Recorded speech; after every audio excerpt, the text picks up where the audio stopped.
Well, a week and a half before Thanksgiving, a lot of people are having to make some really hard decisions about how to safely celebrate the holiday during a pandemic. Health officials continue to plead with the public to use caution when getting together, especially with older or medically fragile family and friends. Now, here is what the CDC says. The first steps: wear a mask, socially distance yourself, and as much as you can, wash your hands.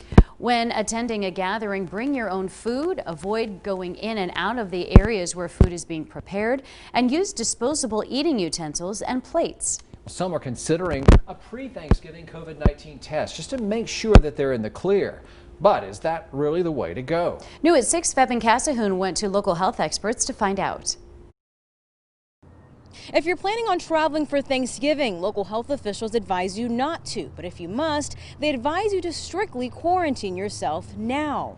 We're already into the 14 days, so if you haven't started your quarantine, you're a little behind the ball. ETSU Health Director of COVID Response, Dr. Johnson, says not seeing anyone outside of your household is the best preventative measure one could take before traveling. Being very safe with masks anytime you're around other people, hand washing, staying 6 feet apart. And then if you want to add on a test to that in a couple of days before you go, that is an added piece of information. Even if you get tested right before Thanksgiving, a negative result may not reflect your true risk to family and friends, according to Dr. Stephen May with the Sullivan County Health Department. If you had a potential exposure and you're still incubating and you decide to show your infection on day 13 or 14, then you can have a potential miss, but your risk will be much less. He says it's best to just stay home to prevent any kind of risk. Best way is to visit virtually if you possibly can and not make in-person visits.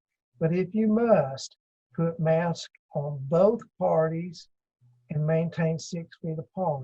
In my house, we are staying home. We are not seeing extended family this holiday season, which is really hard, but it just feels like the right thing to do for our community and for our families. But there is hope on the horizon. Once we get vaccines started going out, that we can protect our most vulnerable, then I think that's the time we can maybe start relaxing. But right now, we're in the heat of battle. We need to maintain our guard.